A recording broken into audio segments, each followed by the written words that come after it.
सभी श्रद्धावान उपासक उपासिकाएं जो इस वर्षावास में धर्म सुनने की इच्छा रखते हैं, उन सभी के लिए जो ये द्वार खुल गए हैं 3 महीने के लिए। 3 महीने में अलग अलग विषयों द्वारा आपको धर्म श्रवण करने का एक अवसर जो मिल रहा है, बहुत ही पुण्य होंगे आप सभी के, है ना। ये धर्म सुनने के लिए मिलना तो आप बता नहीं सकते, इतना पुण्य चाहिए।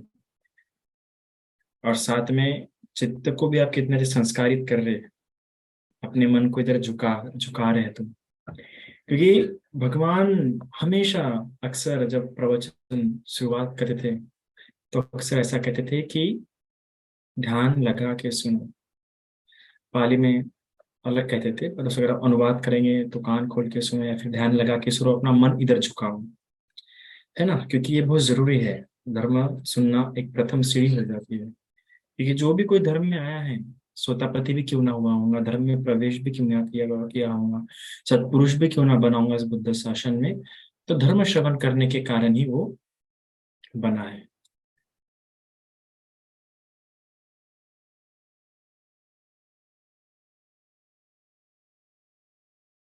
इसलिए धर्म श्रवण महत्वपूर्ण है। तो इस प्रकार से इस 3 महीने के वर्षावास काल में मैंने जो विषय लिए है वह है 10 कुशल कर्म, महामंगल सूत्र, रतन सूत्र और पारमिता। मैं प्रयत्न करूंगा कि इस वर्षावास के कालावधि में आप सभी को इन सभी के बारे में जो सूत्र है या जो मैंने जो विषय लिए उसके बारे में आपको बता सकूं, समझा सकूं और उसका महत्व आप सभी के मन में उतार सकूं। तो उसी प्रकार तो सबसे पहले 10 कुशल कर्म, इसके बारे में हमने अच्छी प्रकार से जान लेना चाहिए, है ना। क्योंकि शीलों के बारे में हम सभी जानते हैं और 10 कुशल कर्मों के बारे में बहुत कम लोग जानते हैं। और भारत में तो नाक के बराबर है। आप जानो, सभी को पता है कि पुण्य मतलब शीलों का पालन करना, पर शीलों का पालन करना मतलब पुण्य नहीं होता। इस प्रकार से गलत कामों से दूर रखना, यह शीलों का काम है। एक जो दायरा प्रदान करने का काम करता है वो शील है।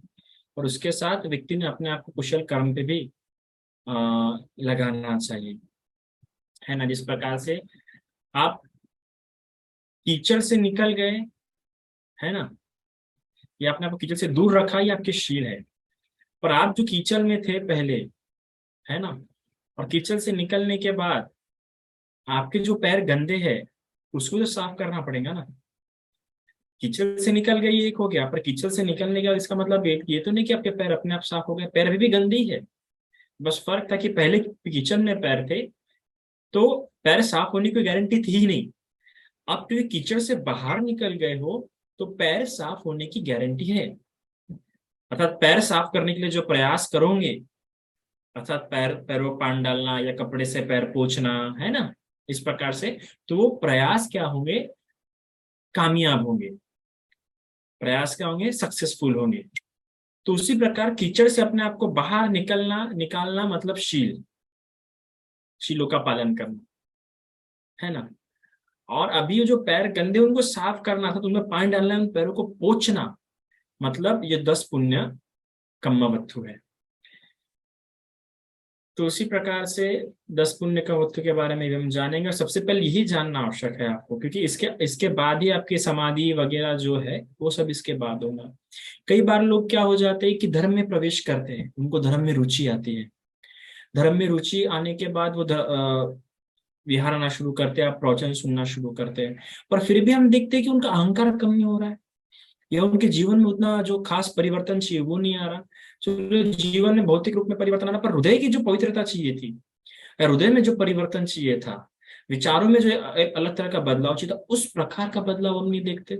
तो कुछ कुछ लोगों में हम देखते हैं कि स्टार्टिंग स्टार्टिंग में कुछ लोग बहुत एकदम आते आते आते विहारों में या फिर सारे कर्म करते हैं, पर समय के बाद उनका अपने आप अलग ही बदल जाते हैं, फिर से अपने सांसारिक जीवन में लग जाते हैं। शुरुआत में बहुत अच्छा धर्म सुनना शुरू करते हैं, पर कुछ समय बाद फिर से वो लोग अपने उसी जीवन में चले जाते हैं।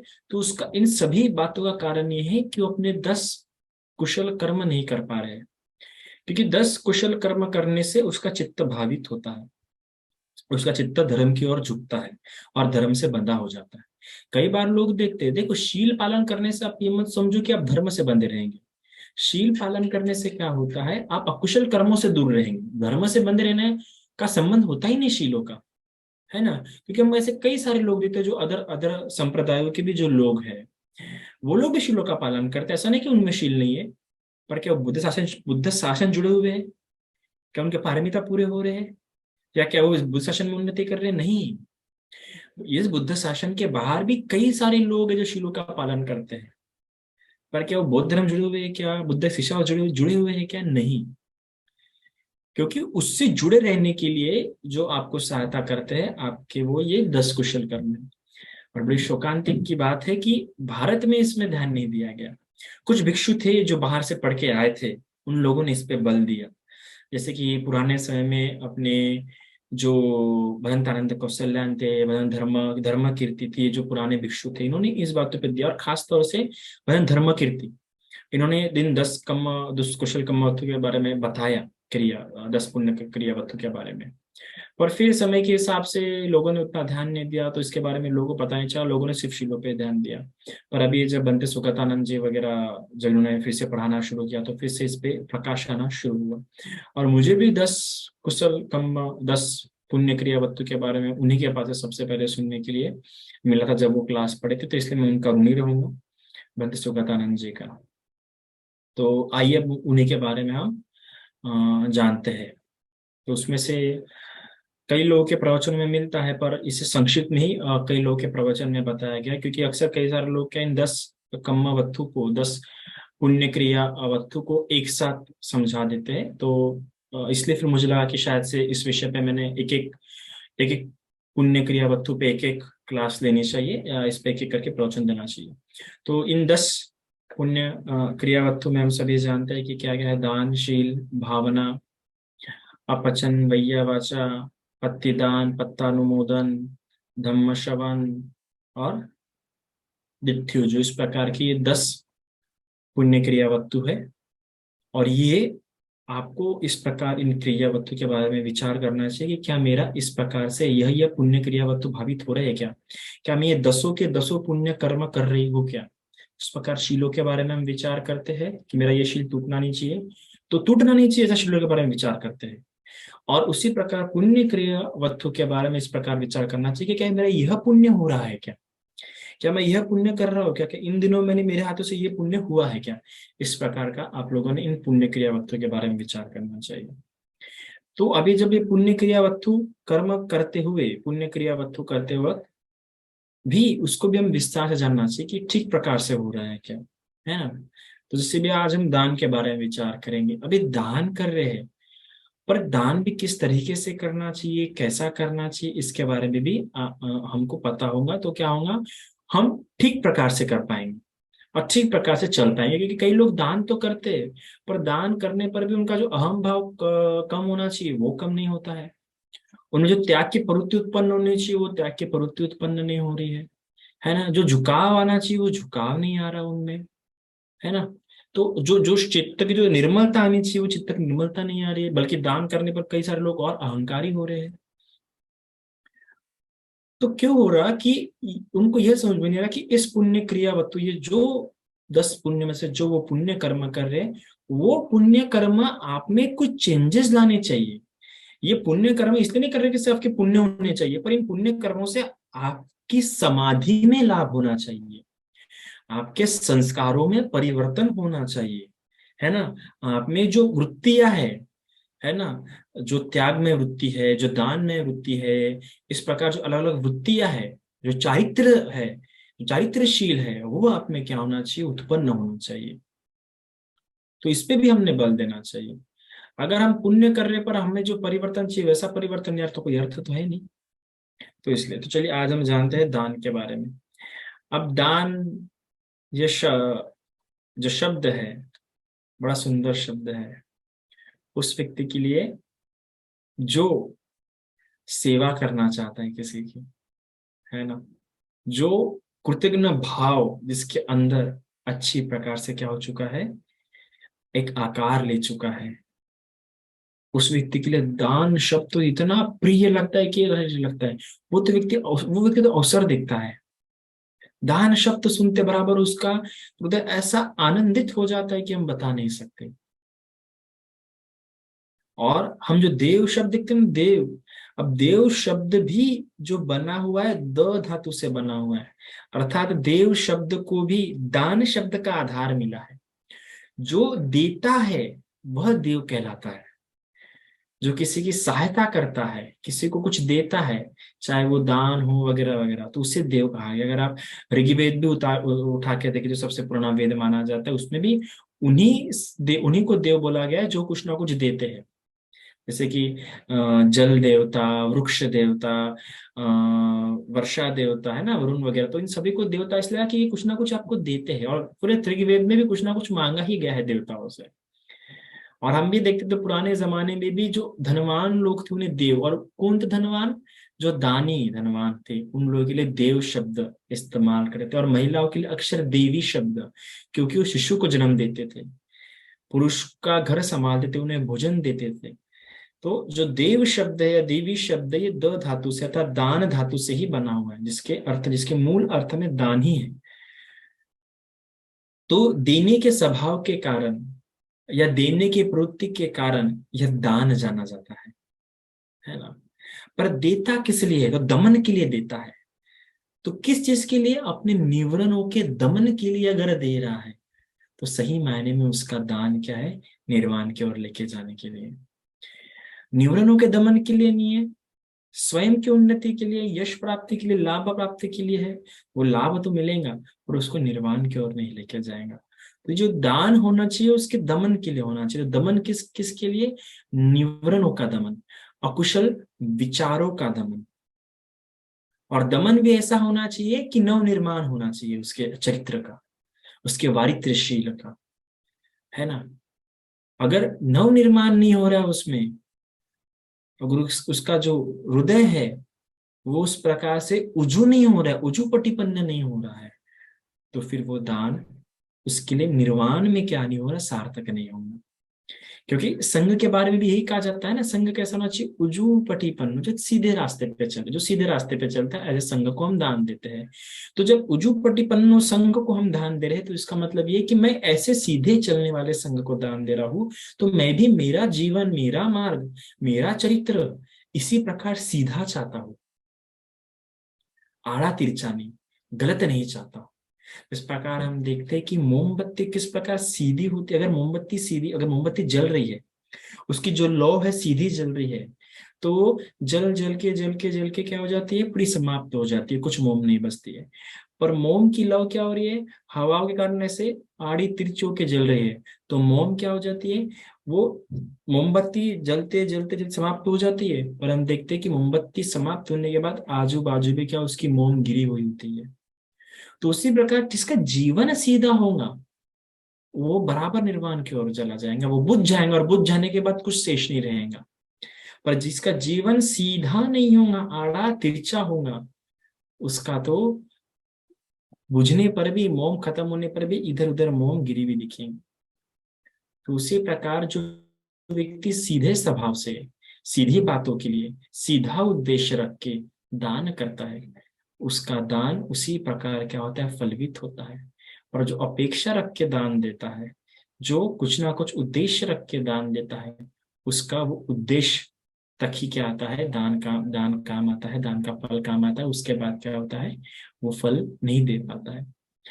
ऐसा साहित्य भी हमें पढ़ने के लिए मिलता है कि जो लोग इस प्रकार उद्देश्य रख के दान दान देते, या किसी उद्देश्य के लिए, या देव योनि के लिए दान देते हैं, ऐसे व्यक्ति क्या होते हैं कि अपने पुण्य कर्म करने के बाद, क्योंकि दान से उन्होंने उद्देश्य रखा था, तो वो दान के फलस्वरूप वो मृत्यु के बाद सुगति तो उत्पन्न हो जाते हैं।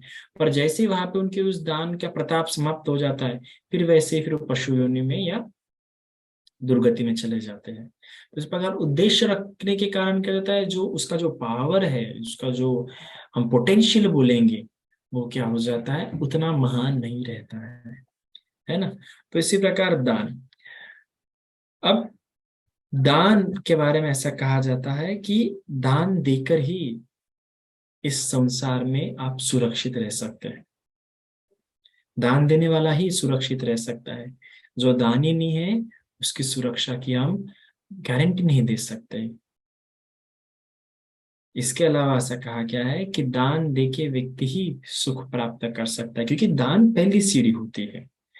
इसलिए इसी प्रकार बुद्ध भी दान के ऊपर बताते हैं कि अगर कोई मेरे समान दान का महत्व जानता होगा या दान का महत्व समझता होगा, तो बिना दान दिए वो अन्न का एक निवाला भी क्या करेगा, स्वीकार नहीं करेगा। देखिए बरा, हम रोज खाना खाते होंगे, रोज खाना खाते होंगे, अपने हाथों से खाते होंगे, पेट भर खाते होंगे, थाली में पेट भर के लेते होंगे। पर क्या वो अन्न खाने के पहले ऐसा विचार हम करते हैं कि आज मैंने किसी को दान दिया? आज मैं, मेरा तो पेट भर रहा हूँ क्या, पर मैंने किसी का पेट भरा? क्या मेरे कारण किसी को सुख मिला है? वो अन्न, अगर आप ये अन्न खाते हुए भी अगर आपको दान का विचार नहीं आता होगा, तो आपने उस दान का विचार लाना चाहिए। इसलिए कम से कम, कहीं ज्यादा नहीं तो कम से कम पत्ती दान या पत्तन अनुमोदन तो कीजिए। कम से कम उसका तो आश्वासन रहेगा आपको। तो इसी प्रकार भगवान ऐसा बताते हैं। भगवान यहाँ तक कि बताते हैं कि मैंने अपने रक्त का जितना दान किया, अगर उस रक्त को अगर आप लोग संग्रहित करने जाओगे तो ये 4 महासागर का जल कम कम गिर जाएगा, पर मेरा रक्त नहीं। मैंने इतने जन्मों में अपनी इतनी इतनी बार आंखें दान दी है कि ये आकाश गंगा के तारे कम गिर जाएंगे, पर मेरे नेत्रों का किया हुआ दान कम नहीं होगा। तो इतना, क्योंकि भगवान दान के महत्व को जानते थे। उस दान से होने वाले जो फल जो मिलता था, वो तो बहुत बात की बात हो गई, क्योंकि वो तो फल के बारे में विचार नहीं करते। वो तो उस दान में ही इतना आनंदित होते थे दान करते वक्त ही। उनको इतनी आनंद आनंद मिलता है दान करते वक्त, फल की बात तो दूर रही। कई बार लोग तो, हम लोग फल सोच के दान देते हैं क्योंकि हमारे से इतना संस्कारित हुआ होता है। पर कुछ लोग ऐसे होते हैं कि वो दान में ही अपने आप को आनंद देते हैं। हाँ ठीक है, ये चाहिए, हाँ ये लो। अच्छा ये तुम्हारे पास नहीं है, ये लो। कुछ लोग इस प्रकार, क्योंकि उनको ऐसा आनंद मिलता है। तो यह भी है दान। तो जो देने का जो भाव है, उसे क्या कहते हैं, हम दान कहते हैं। एक कथा जो बहुत फेमस है, बहुत ऐसे यूट्यूब वगैरह पे, बहुत रील्स वगैरह पे बहुत फेमस होती है, और जो ओरिजिनल तो नहीं है कथा, पर फिर भी ऐसा बुद्ध के बारे में है कि भगवान के पास एक गरीब बुढ़िया आती है और पूछती है, भगवान, मैं इतनी गरीब की हूँ। वो कहते हैं कि तुम दान नहीं करती, तुम कुछ देती नहीं हो ना, इसलिए तुम गरीब हो। तो कहते हैं, भगवान मैं तो पहले से ही गरीब हूं, मैं कैसे दूं किसी को कुछ? तो भगवान कहते हैं कि किसने कहा कि देने के लिए कुछ होना ही आवश्यक है ना? क्योंकि भगवान के शिक्षा में साफ कहा गया है, चेतना ही क्या है, व्यक्ति का कर्म है। एक बार देने का भाव तो उत्पन्न होने दो। देने का भाव उत्पन्न हुआ तो व्यक्ति कुछ ना कुछ दिख ही लेता है देने के, जैसे कि अनाथ पिंड का। हम सभी जानते हैं कि एक समय ऐसा भी आ गया था कि वो गरीब हो गया था बहुत, इतना धनवान होने पर देने का भाव नहीं छूटा था उसका। और दूसरा भाव जो बहुत प्यारा था कि समय समय पे बिहार जाएगा। तो जब घर में कुछ नहीं देने के लिए, तो उसने सोचा कि क्या लेके जाओ, तो अपने आंगन की मिट्टी लेके जाता है। खाली हाथ नहीं जाना है, देना है कुछ ना कुछ। तो इस प्रकार देने के भाव से आपकी दान की शुरुआत हो जाती है ना? तो इस प्रकार से अभी दान करते वक्त क्या होता है कि 3 बातों का बहुत ध्यान रखना पड़ता है। क्योंकि दान की प्रक्रिया कब से शुरुआत हो जाती है, जब से आप विचार करते हो कि मैं दान करूंगा, यहां से क्या हो जाती है, आपका दान देना शुरू हो जाता है। अब 3 तरीके से दान देना शुरू होता है, अगर हम थोड़ा सा लॉजिकली सोचे तो। कैसे क्या, कि कोई भी कर्म 3 स्तर पे होता है, काया, वाचा और मन। ये 3 प्रकार की विज्ञप्ति होती है। अर्थात हम काया से कुछ ना कुछ प्रयास करें दान देते वक्त, है ना, वाणी से भी कुछ ना कुछ बोलते हैं, और मन में भी हमारे चलते रहता है। तो इस प्रकार से, तो जब से हम सोचते हैं कि मुझे दान देना है, तो जितने जितने बार सोचते उतनी उतनी बार, भले हमने वस्तु नहीं दी, पर कम से कम हमारा मनोकर्म बन जाता है। क्या हो जाता है? मनोकर्म। फिर उसके बाद अब मैं दान करूंगा, यहां से जो उसका पुण्य शुरू हो जाता है। तो जब तक वो मैं दान कर रहा हूं या मैं दान करता हूं, यहां तक का जो सफर रहेगा, ये रहेंगी एक चेतना। एक चेतना से मेरा तात्पर्य सिर्फ एक चेतना ऐसे नहीं, मतलब इस प्रकार से ये एक, यहां तक कि उसकी क्या होनी चाहिए, जब तक कि वो देता नहीं है तब तक कि उसकी जो चेतना है जैसे रहेंगी, उसके आधार पर उसके पुण्य कर्म के विपाक पर असर गिरता है। फिर जब वो दान कर रहा होता है जो वस्तु, उस समय का भाव बहुत इंपॉर्टेंट होता है। फिर दान देने के बाद जब तक जितने देर तक उसमें वो आनंदित होता है ना, तब का एक पुण्य उस उसका वो एक चेतना होती है। और तो ये तीनों प्रकार की चेतनाओं से उसके कर्म और विपाक पर क्या गिरता है, आधार प्रभाव गिरता है ना। अभी हम देखते हैं कि अगर आप, अभी हमने कई सारे अग्रष्टाओं की कहानी पढ़े और आपने भी कई सारी धम्मपति कथाओं में भी सुना होगा कि किसी किसी व्यक्ति ने पुण्य कर्म किया, समझ जाओ किसी ने सिर्फ एक दिया जलाया बोधि वृक्ष के पास, और उस एक दिया जलाने के कारण कम से कम 300 जन्म तक वो देव योनि में उत्पन्न हुआ, और कम से कम 100 जन्म में चक्रवर्ती राजा। वही दूसरा भिक्षु, उसने भी एक दिया जलाया, वो 500 योनियों तक देव योनि में उत्पन्न हुआ, और 200 योनि तक चक्रवर्ती राजा। दोनों व्यक्ति ने जी दिया जलाया, पर देखो एक व्यक्ति को 500 जन्म देव योनि में मिल रहे हैं, 500 बार देव योनि में उत्पन्न हो रहा, और एक व्यक्ति 300 बार। एक व्यक्ति सिर्फ 100 बार चक्रवर्ती राजा बन रहा है और एक व्यक्ति 200 बार चक्रवर्ती राजा बन रहा है। क्यों ऐसा हो रहा है? जबकि दोनों क्या जला रहे हैं, दिए जला रहे हैं। तो फर्क पड़ता है उनकी चेतना से, कि जब से उन्होंने शुरू किया चेतना, तब से कितने बार उनका विचार, क्योंकि हम देखते हैं कभी कभार हमारे मन में विचार आता है कि मुझे ये देना है, तो लगता है कि नहीं नहीं यार, इस महीने नहीं अगले महीने दूंगा, इसमें बजट बिगड़ रहा है, या नहीं नहीं ये देना जरूरी है क्या, उनके पास तो देता हूँ। ऐसे ख्याल आ जाते हैं हमारे मन में, है ना। या फिर हम भूल जाते हैं उस बात को लेके, या हम उसको उसको लेके आनंदित नहीं होते, या हमारी चेतना खिन्न हो जाती है। तो इसी प्रकार ये चेतनाओं के आधारों पर, क्योंकि हर एक चेतना क्या रखती है, सामर्थ्य रखती है विपाक देने के लिए। इसलिए भी हम देखते हैं कि कई बार देखते हैं कि कोई सिर्फ एक बार किसी की जान लेता है, पर कम से कम उस कर्म का फल कम से कम 500 बार, 500 जन्म, 300 जन्म, 400 हजार हजार जन्म वो भोगते रहता है। मतलब उसने किसी एक बार जान ली, किसी की एक जन्म में सिर्फ एक बार जान ले ली, पर कम से कम उसकी जान वैसे ही 100 जन्म, 500 जन्म, हजार हजार जन्म वैसी उसकी खुद की जान जाती है। ऐसा क्यों होता है? तो अभी धम्मा के हिसाब से देखेंगे तो ये चित्त की चेतना जो इतने बार उत्पन्न होकर मरती है ना, जितनी बार चेतना उत्पन्न होकर मरती है, उतने बार उसका क्या होता है, फिर जन्म होता है, उतनी बार। अगर आप पटी समुत्पाद पढ़ेंगे तो आपको और डीपली समझेंगे फिर ये बात। हर तन्हा पच्चा उपादान, उपादान पच्चा भव, हर तन्हा एक नया उपादान बनाते हैं और हर उपादान एक नया भव बनाता है। इतने बार हम भले ही हम समझ जाओ, अगर समझ जाओ मैंने अभी कि मेरे मन में किसी व्यक्ति के प्रति बहुत द्वेषपूर्ण विचार चल रहा है, उसके बारे में चलते जा रहा है, अब जब तक ये विचार चलते जा रहा है उतनी देर में कम से कम, क्योंकि एक ही मिनट में कितने बार चेतना उत्पन्न होकर मर जाती है, और जितने बार चित्त उत्पन्न होकर मरा उतने बार ऐसा संभावना है कि उतने बार हम वो दुख भोगे उतने जन्मों में। हर एक चेतना अपना प्रभाव रखती है, हर एक चेतना। तो इसलिए ये तीनों जो काल है, कि मैं दूंगा से लेकर मैं देता हूं या देता हूं, यहां तक ये एक हो गया। फिर मैं दे रहा हूं, ये एक, और फिर मैं दे चुका हूं, फिर जब तक उसके आनंद में रहता है। अभी हमें इसके लिए बहुत घट्टिकार ब्राह्मण की बड़ी प्यारी कथा मिलती है, कि जब भगवान उसके यहाँ से भोजन करके गए तो नहीं था वहां पे, पर जब भगवान भोजन करके गए तो उसके आनंद में, वो एक महीना उसका आनंद उसके मन में कम से कम एक महीना रहता था, एक महीना सोचो। और उसके माता पिता के मन में उसका आनंद 15 दिन रहता था। तो कब की चेतना? ये देने के बाद का जो आनंद उनके मन में बैठा रहता है, और फिर यही आनंद उनके समाधि में कारण बनता है, उनके प्रशब्दि में कारण बनता है, उनकी प्रीति में कारण बनता है। तो देखिए यही जो पुण्य है हमारे समाधि भी उठाने का कारण हो सकता है। और हमने चेतनाओं को, अपनी चेतना को क्या करना चाहिए, वैसा डेवलप करना चाहिए। तो ये 3 प्रकार की चेतना महत्वपूर्ण होती है, तीनों काल की, अतीत, अनागत और वर्तमान, तीनों की जो हमारी चेतना रहती है। फिर तो ये दान है।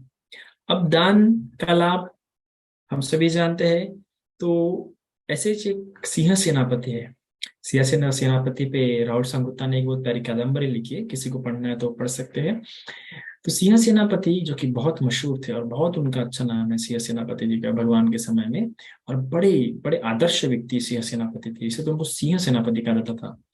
तो सिंह सेनापति जब भगवान से आए तो भगवान से आके पूछते हैं कि भगवान ये जो दान है, ये दान का क्या लाभ है। तो ये कितना सरल प्रश्न पूछा उसने, इसका इतना गौरव, जिसका इतना नाम, वो कितना सरल प्रश्न पूछता है। कदा कोई बस बड़े बड़े गंभीर गंभीर प्रश्न नहीं, बहुत ही सरल प्रश्न पूछा उसने कि भगवान ये दान का लाभ क्या है, जबकि वो खुद एक धार्मिक इंसान है और बहुत ही आदर्श इंसान है। वो इंसान पूछ रहा है कि भगवान ये दान का लाभ क्या होता है, भगवान सुनना चाहता है। तो भगवान बताते हैं कि सबसे पहला जो यही पस्सी का जो लाभ है, जो संतुष्ट को जो लाभ है, अलौकिक जो लाभ है, सबसे पहला लाभ है कि वो बहुत लोगों का प्रिय होता है। दानी व्यक्ति ऐसा हो ही नहीं सकता कि उसको ज्यादा लोग नापसंद करें। दानी लोग को ज्यादातर लोग पसंद करते हैं, क्योंकि जो उसको हो ही सकता है कि आप नापसंद करें, क्योंकि दानी व्यक्ति किसी की भी सहायता कर लेता है, अपने शत्रु की भी सहायता कर लेता है, क्योंकि उसका चित्त वैसा बन जाता है। याद रखिएगा, एक एक व्यक्ति ने मुझे बहुत प्यारा समझाया था कि बोले आप दानी व्यक्ति का स्वभाव नहीं बदल सकते। लोगों से कितना भी क्यों ना कुछ बोले, एक बार कंजूस इंसान को दानी बनाया जा सकता है, पर दानी इंसान को कंजूस नहीं बनाया जा सकता है। और ये एक खासियत है। इसलिए ऐसा व्यक्ति अपने शत्रु की भी सहायता कर देता है। तो इसलिए दानी व्यक्ति बहुत लोगों का प्रिय होता है।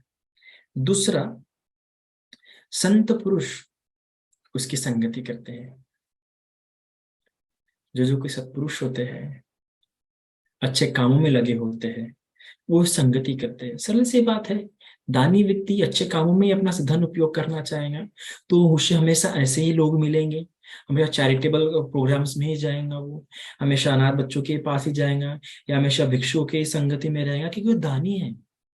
वो अपने पुण्य एक अच्छे, जिस प्रकार एक जो किसान होता है, किसान का महत्व खेती में ही होता है, और जब खेती करना है उसका, वो उस खेती में उसको क्या लगता है, आनंद मिलता है। और अपनी जो मेहनत है वो खेती में ही दिखा सकता है, अपना जो टैलेंट है, उसका जो कौशल्य है वो उस खेती के जमीन पे ही दिखा सकता है। उसी प्रकार दानी व्यक्ति की भी जमीन ये सत्पुरुष ही होते हैं, ये भिक्षु संघ ही होता है। तो इस प्रकार से, इस कारण से उसे क्या होते हैं, हमेशा सत्पुरुष की संगति मिलती है। जैसे कि हम किन के बारे में देखते हैं, हम अनाथ पिंडिका को देखते हैं, हम विशाखा को देखते हैं, कितने लोगों को प्रिय थे। अरे विशाखा के जो परिसर में जो लोग रहते थे, या उसके नगर में जो लोग रहते थे, वहां के कई सारे लोग अपनी बहुओं को भेजते थे विशाखा के पास कि जाओ तुम विशाखा के साथ रहो, कुछ ना कुछ तुम अच्छा सीखोगे। तो देखो कैसे संगति उसको मिलती थी। और यहाँ तक कि लोग भी उसे कितना पसंद करते थे, विशाखा को। इसके अलावा यश भी बहुत फैलता है, उनकी उनकी कीर्ति भी बहुत फैलती है। हम देखते हैं ना कि अनाथ पिंडिका का नाम क्या था, सुदत्त था, पर फिर भी लोग उसे अनाथ पिंडिका के नाम जानते थे। और कहाँ कहाँ के लोग जानते थे उसको कि यार ये तो अनाथ पिंडिका है। इस प्रकार से क्या यश फैलता है दानी व्यक्ति का। और आज तक देखो, आज तक यश फैला है विशाखा का, अनाथ पिंडिका का। और भी इतिहास में कई सारे नाम, अगर आप पढ़ने जाओगे तो कई सारे लोग के नाम आपको मिलेंगे। ऐसा कहा जाता है कि म्यांमार में आज भी दान दे बर्तन जब निकले तो वहाँ पे लिखा होता है उन लोग के नाम। तो इस प्रकार से आज भी देखो कई सारे जो विहार वगैरह बने हैं, उन लोगों ने दान दिए, तो जिन लोगों ने दिए उनका भी कितना यश फैलता है। इसके बाद वो जिस भी परिषद में जाता है उसकी नजर कभी नीचे नहीं होती है। एक अच्छा कॉन्फिडेंस, एक विश्वास और एक उत्साह उसमें बना होता है दानी व्यक्ति में। ये दानी व्यक्ति है, जहां भी जाएगा उसके लिए वहां पे जगह होंगी ही होंगी। ऐसे कैसे नहीं हो सकती कि उसने कई सारे लोग की सहायता की होती है। कोई भी अगर किसी भी स्थान पे जाएगा, अगर जगह नहीं भी होंगी तो कोई दूसरा इंसान उसके लिए उठ जाएगा, क्योंकि कोई ना कोई व्यक्ति वहां मिल ही जाएगा जिसने उसकी सहायता की होंगी, उसने जिसकी सहायता की होंगी, तो उसके लिए वो स्थान वहीं मिल जाते हैं। कोई उसका अनादर करना पसंद नहीं करेगा, कैसे कर सकता है, क्योंकि जानते कि भाई ये दान ही है हमारा, अगर हमें भी कभी जरूरत पड़ेगी तो ये इंसान हमारी भी सहायता करेगा। ऐसा व्यक्ति जब उस व्यक्ति के बारे में समझते हैं तो कैसे कैसे नहीं वो किसी भी परिषद में जाएगा तो ऊंची नजर से जाएगा। तो इसी कारण से वो ऊंची नजर से भी जाता था। तो इस प्रकार से क्या है, लाभ होते हैं दान के। इसके अलावा हम और देखते हैं कि फिर जब एक बार एक व्यक्ति आया भगवान से पूछता है कि भगवान क्या देने से ऐसा होता है कि बल बल प्राप्त होता है, ये प्रश्न उत्पन्न होता होगा ना कि कोई कोई अपने जीवन में बल चाहता है कि उसे अच्छा बल प्राप्त हो। तो एक जन ने आके पूछा कि भगवान ऐसा क्या है कि किससे क्या देने से बताओ बल प्राप्त होता है, क्या देने से वर्ण, किसी किसी को वर्ण पसंद होता है ना कि मैं गोरा दिखना चाहिए वगैरह वगैरह। तो, तो बताओ भगवान की क्या देने से ऐसा वर्ण प्राप्त होता है, मैं वही दूंगा। क्या देने से सुख प्राप्त होता है, क्या देने से चक्षु अर्थात अच्छी अच्छी नजर प्राप्त होती है। जैसे कि हम देखते हैं कई सारे लोग की आंखें बहुत सुंदर होती है। अगर आप लोगों ने देखा होगा तो कुछ कुछ लोग की आंखें तो बहुत ज्यादा बोलती है। अगर आप लोगों ने कभी देखी होंगे तो बस प्यार को छोड़ के, क्योंकि प्यार तो अंधा होता है।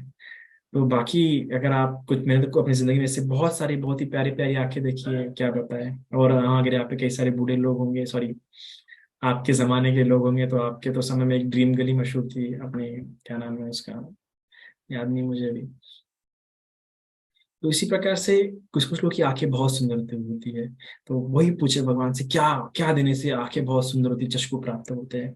और फिर पूछते कि क्या देने से आश्रय प्राप्त होता है, सुरक्षा प्राप्त होती है, और क्या देने से सब कुछ, ऐसा क्या एक वस्तु जिससे सब कुछ प्राप्त होता होगा, और ऐसा क्या है जिसको देने से अमृत प्राप्त होते होंगे।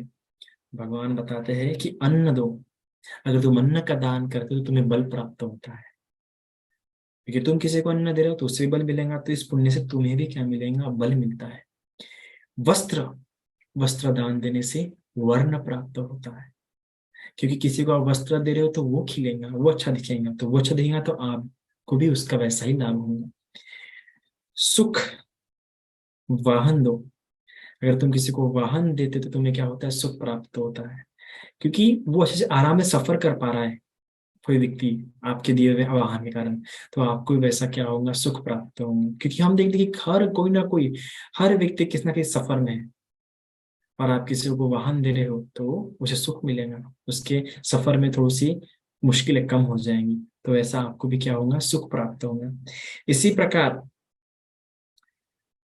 प्रदीप दो, अर्थात दिया जलाते हो या लाइट देते हो, अगर लाइट्स वगैरह का दान देते हो अगर आप, तो क्या होता है, चक्षु प्राप्त होते हैं। अगर आप देखो थाईलैंड में मोस्ट ऑफ लोग क्या करते हैं, मोमबत्ती, लाइट्स, ट्यूबलाइट्स वगैरह दान करते हैं। तो शायद से इसी कारण, क्योंकि उन लोगों को पता है कि इससे चक्षु प्राप्त होते हैं। तो अगर आप लाइट वगैरह या प्रकाश में चीजें, जैसे प्रकाश फैले, जैसे प्रकाश आए, ऐसी चीजें दान करते हो तो आपको चक्षु प्राप्त होता है, अच्छे नेत्र प्राप्त होते हैं। इसके अलावा सब कुछ किसकी क्या देने से प्राप्त होता है, तो बताते हैं कि जो आश्रय देता है, जो घर देता है, जो सुरक्षा देता है, वह देने से क्या होता है, व्यक्ति को सब कुछ प्राप्त होता है। जैसे कि विहारों का दान, ऑनेस्टिस का दान देने से क्या होता है, सब कुछ प्राप्त होता है। क्यों नहीं, क्योंकि जब आपको घर मिलता है तो आपको जीवन में एक आश्वासन मिलता है। आपके पास सब कुछ होगा पर अपना घर नहीं होगा, किराए के घर में रहते होंगे, तो हमेशा एक कहीं ना कहीं एक बनी रहती है व्याकुलता। तो जब आप किसी को घर देते हो तो उसको कहीं ना कहीं एक सुरक्षा मिल जाती है। क्योंकि एक कवि ने बहुत प्यारा कहा है कि अंधेरों का खौफ उन्हें पूछो जिन पंछियों के पास रात में जाने के लिए घोंसले नहीं होते हैं। क्योंकि दिन में हम कहीं भी क्यों ना घूमें, पर रात में आखिर में अपने घर में लौट के आना पड़ता है। और जिनके पास वो नहीं होता, उनके जीवन में कितना दुख होता है हम समझ नहीं सकते।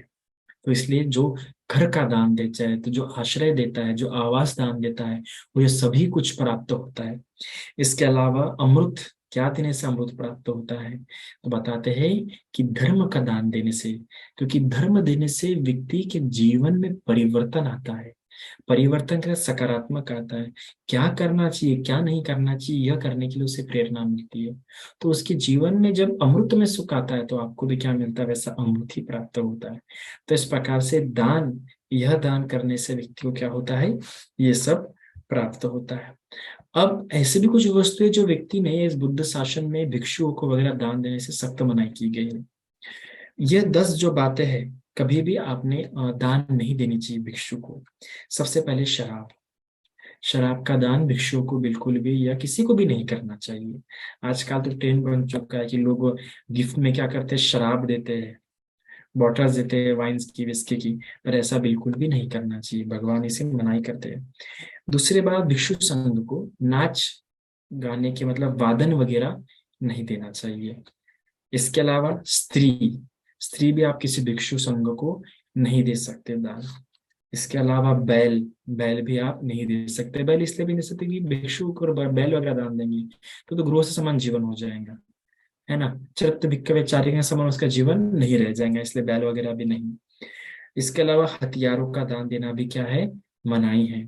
विष, जहर भी आप दान में नहीं दे सकते। जंजीरें, इसका भी आप दान नहीं कर सकते। मुर्गी, इसका भी आप दान नहीं कर सकते। और तराजू, इस बातों का भी क्या आप दान नहीं दे सकते। इन बातों का दान देना बिल्कुल मना है। ना भिक्खु संघ को दे सकते, ना भिक्खु निसंघ को। ये 10 बातें दान देने से वर्जित की है बुद्ध साहित्य में या पाली साहित्य में। तो इस प्रकार से ये क्या होता है, दान होता है। अब दान भी व्यक्ति करता है, तो जो कोई दान करता है, दानी व्यक्ति, दानी व्यक्ति में कम से कम 5 बातें होनी चाहिए। तब सही मायने में क्या वो एक अच्छी प्रकार से कुशल दानी या दानाधिपति बन पाएगा। अब दान भी दानी व्यक्ति के हिसाब से भी 3 प्रकार के होते हैं। एक दान दास, एक एक एक एक दान दास होता है, एक दान सहायक होता है, और एक दानाधिपति होता है। ये 3 प्रकार के दान व्यक्ति होते हैं। अब जो कोई व्यक्ति जो दान दास, वो व्यक्ति जो खुद इस्तेमाल नहीं करता है वस्तु, ऐसी वस्तुएं जो दान देता है, उस व्यक्ति को हम क्या कह सकते हैं, दान दास। ऐसा व्यक्ति दानी तो है पर एक दास के मुकाबले है, दास के समान है, क्योंकि वो खुद इस्तेमाल ऐसी वैसे वस्तु का दान करता है जो खुद इस्तेमाल नहीं करता है, जो खुद नहीं चाहता। ऐसे वस्तुओं का दान देने वाला क्या, दान दास माना जाता है। फिर दूसरा होता है दान सहायक। दान सहायक अर्थात कि जो वो खुद इस्तेमाल करेगा, वो वैसी वैसी बातें क्या वो किसी और को भी देगा, वैसी बातें वो भिक्षु संघ को भी देगा।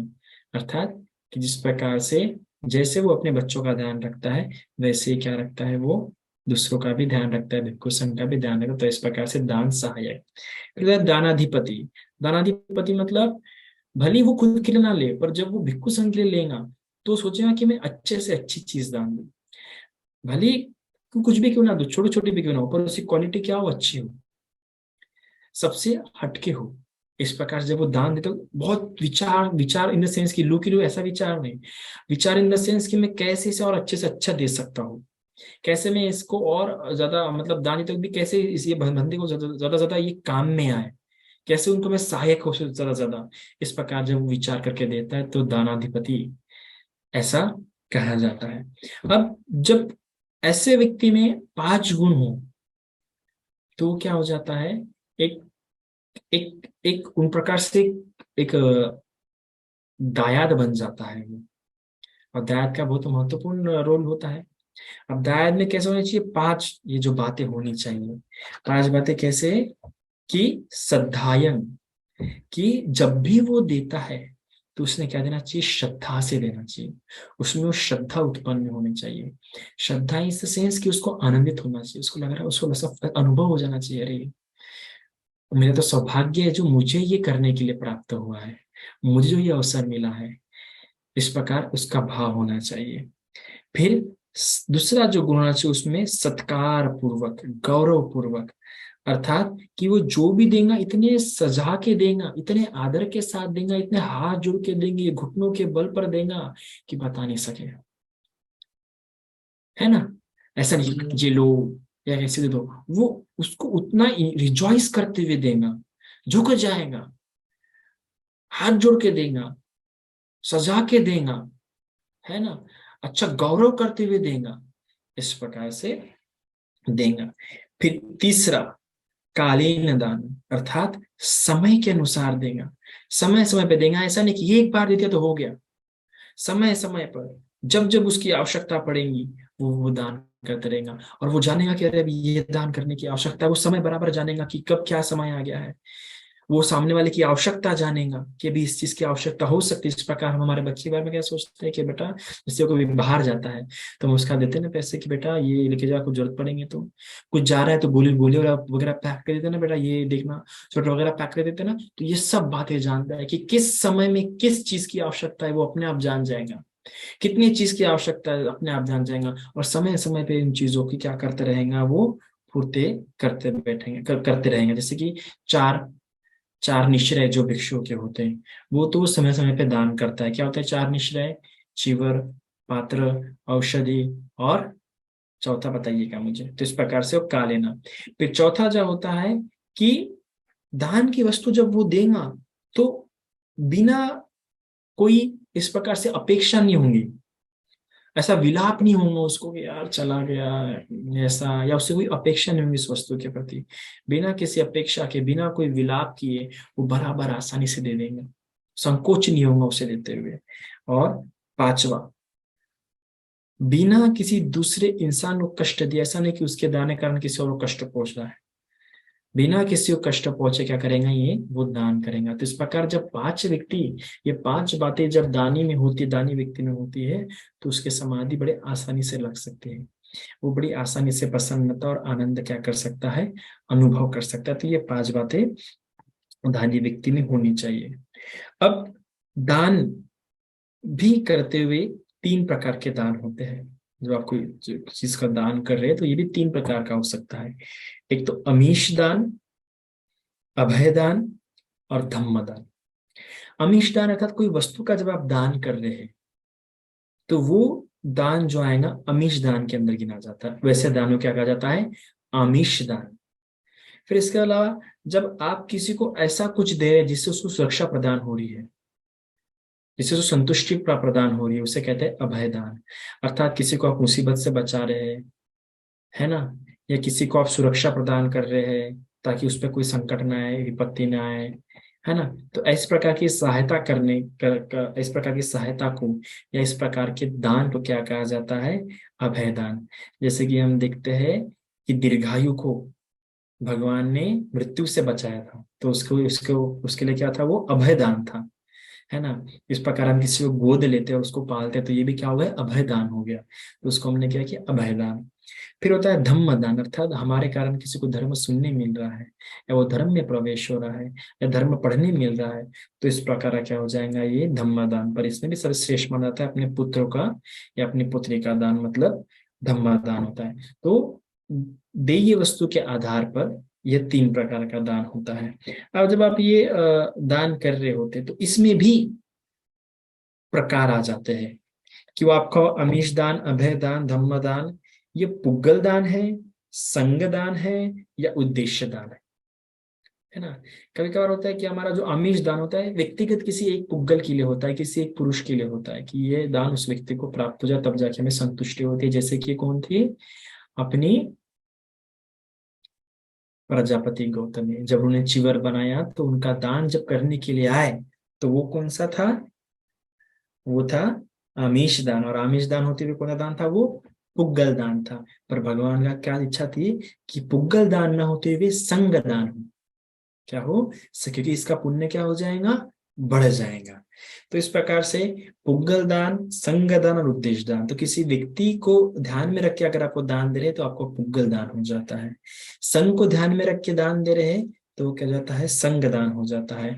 और किसी उद्देश्य से दान दे, जैसे कि कौन, अपना बोधि राजकुमार उद्देश्य से दान दे रहा था कि उसे क्या हो जाए, बच्चा हो जाए, है ना। तो जब किसी उद्देश्य से आप कुछ दान करते हैं तो उद्देश्य दान होता है।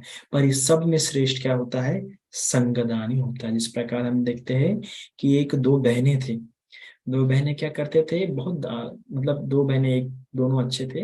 एक बहन समय समय पे भिक्षु संघ को बुला के दान कर देती थी, और दूसरी बहन उतना इंटरेस्ट लेती नहीं थी। छोटी बड़ी बहन कर रही तो करने दो, वो अपने मेकअप किट पे ज्यादा, लिपा पोती पे ज्यादा ध्यान देती थी। एक बार क्या हो गया, बड़ी बहन घर पे नहीं थी, तो भिक्षु संघ आया। और भिक्षु संघ आई, बड़ी बहन घर पे, तो छोटी बहन ने क्या की, उनकी अच्छी प्रकार से देखभाल की, उनको अच्छे से भोजन दिया, भोजन दान दे रहे थे। अब वो भिक्षु संघ में जब भोजन दान देते वक्त बंते ने पूछा कि ये जो दान दे रहे हो तुम, ये सोच के दान दो कि मैं अतीत में जितना भिक्षु संघ हुआ है, वर्तमान में जो भिक्षु संघ है, और अनागत काल में जो भिक्षु संघ होगा, उन सभी को ध्यान में रखे हुए तुम ये क्या करो, दान करो। तो उसने वैसा ही रख के क्या की, दान की, और दान किया, भिक्षु संघ चला गया। इस प्रकार अभी कभी ना कभी तो मृत्यु आनी है, फिर दोनों बहनों की क्या हो जाती है, समय आने पर मृत्यु हो जाती है। उसमें से जो जिस बहन ने दोनों के दोनों बहनें क्या हो गई, सुगति में उत्पन्न हो गई, देवलोक में उत्पन्न हो गई। और जिसने सिर्फ एक ही बार दान दिया था, वो परिनिमित वशवर्ती देवलोक में उत्पन्न हुई। और जो रोज दान करती थी, वो तुषित देवलोक, तामसा देवलोक में उत्पन्न हुई। तो भी आश्चर्य की बात है कि जो रोज दान करती थी, वो नीचे वाले देवलोक में उत्पन्न हुई। और जो सिर्फ, जिसने सिर्फ एक बार दान किया, वो एकदम हायर देवलोक में उत्पन्न हो गई। तो ऐसा क्यों? तो क्यों? क्योंकि उसकी चेतना वैसी बड़ी थी, संघ की चेता थी, अतीत की, वर्तमान की, अनागत की। तो चेतना जितनी बड़ी होगी, उसके आधार पर पुण्य का क्या हो जाता है, प्रभाव भी बढ़ जाता है। तो इस प्रकार पुग्गल दान, संग दान और उद्देश्य दान में संग दान की चेतना है, तो क्या हो जाता है, आपका उद्देश्य बढ़ जाता है। तो इस प्रकार से यह एक है। अब इसमें भी फिर संग दान में भी, पुग्गल दान में भी, उद्देश्य दान में भी क्या होते हैं, प्रकार होते हैं।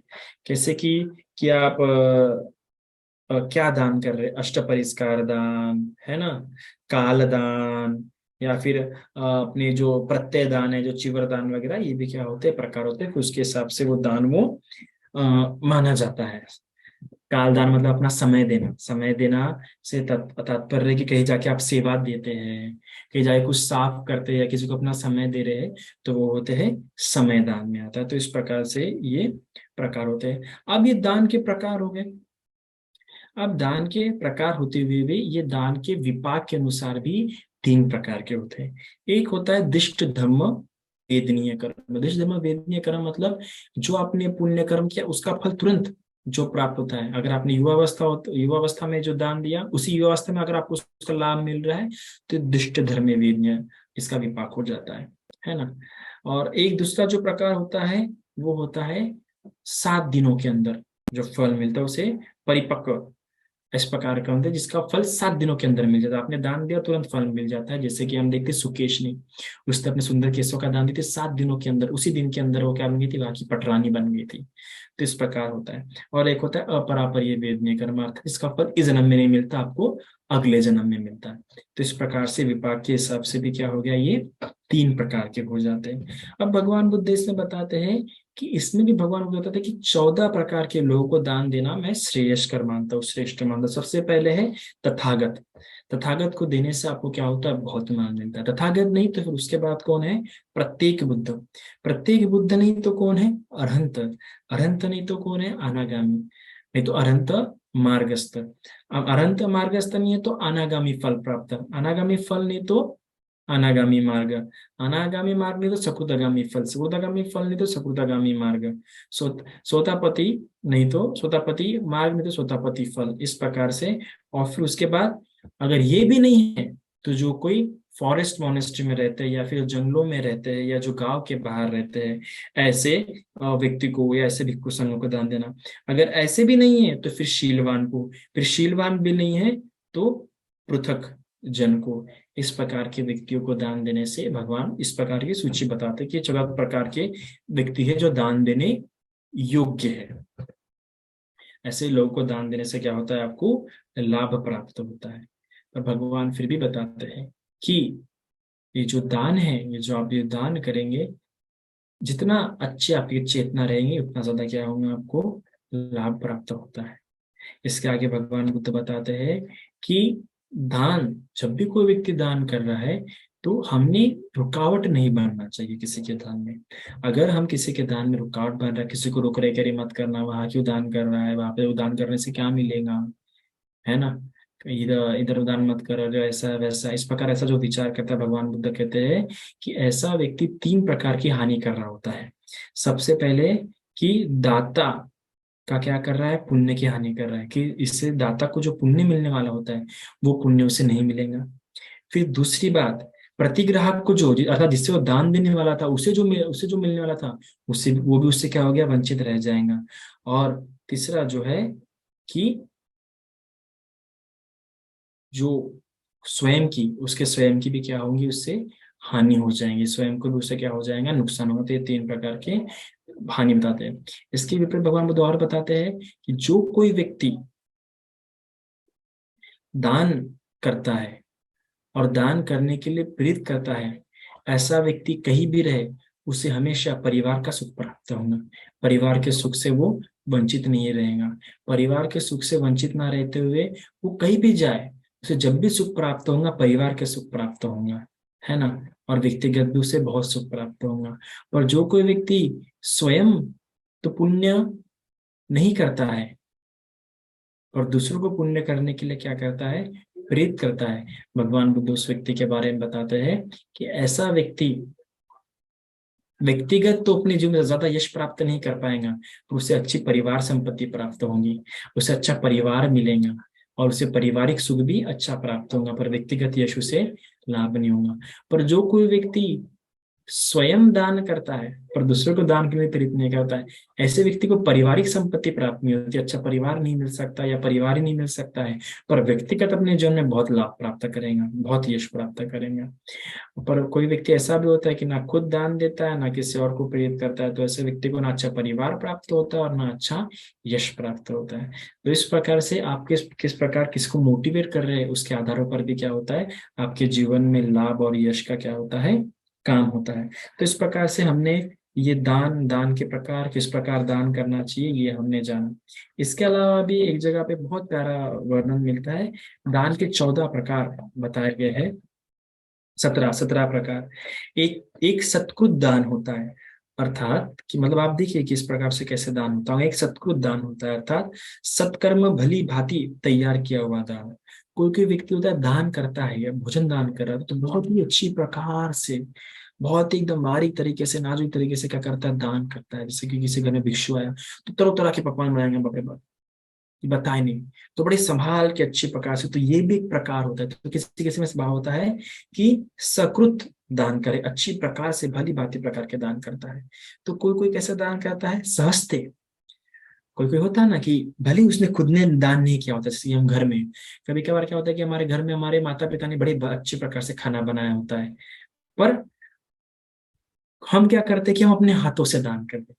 तो ये भी एक दान होता है, भले ही हमने नहीं बनाया पर हम उसे अपने हाथों से दान कर रहे हैं, तो इस प्रकार के सहस्त्र दान कहते हैं कि अपने हाथों से दान करना। तो ये भी एक प्रकार का दान है, भले ही आपने खाना नहीं बनाया होगा पर अपने हाथों से दे रहे हैं ना, तो ये भी एक दान होता है। जैसे कि एक कथा मिलती है, अट्ठा कथा में, कि राजा ने हुक्म दिया कि भाई ये सब क्या करो, तुम दान करो, ये सब रोज अन्न पानी वगैरह दान करो। तो उसका नौकर क्या अपने हाथों से दान करता था, सामान उसका नहीं था पर अपने हाथों से बड़े गौरव के साथ दान करेगा।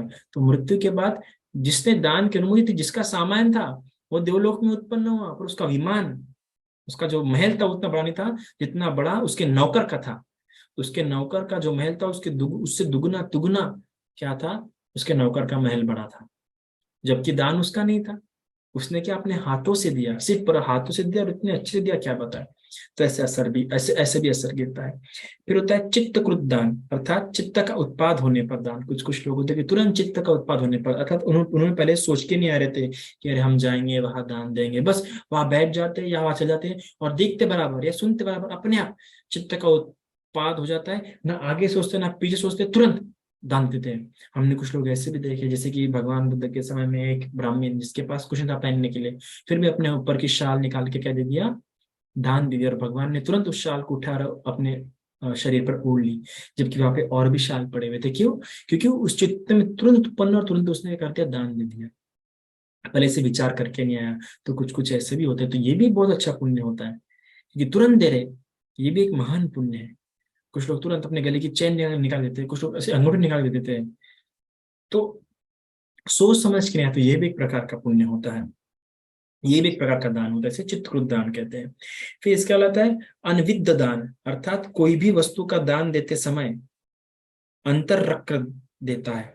अर्थात कि जब भी कोई वस्तु दान दे रहा होता है तो इस प्रकार अंतर रखता है कि हाँ ये वस्तु इतनी है, ये वस्तु इतनी, इस प्रकार अंतर रखते हुए क्या देता है, वो दान देता है।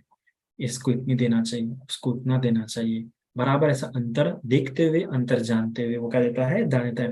कि ये बड़े बनते हैं, ये छोटे बनते हैं, इस प्रकार से जान देता है कि इनको ज्यादा आधा देना मेरा कर्तव्य बनता है ना। जैसे कि पिछले हम देखते हैं कि कश्यप बंधु के समय में क्या हुआ था कि सभी लोग कश्यप बंधु के पास आके बंधन कर रहे थे। फिर कश्यप बंधु ने क्या किया, क्लियर किया कि नहीं, मेरे गुरु तो भगवान है, इस प्रकार से। फिर असंत दान, असंत दान अर्थात अनासक्त रखते हुए दान देना, है ना। कभी कभार कुछ लोग दान करते उनकी आसक्ति नहीं होती, पर कई सारे लोग के दान करते तो आसक्ति होती है कि भाई ऐसा ऐसा होना चाहिए। और कुछ लोग ऐसे होते हैं कि बिना आसक्ति रखे क्या देते हैं, दान देते हैं।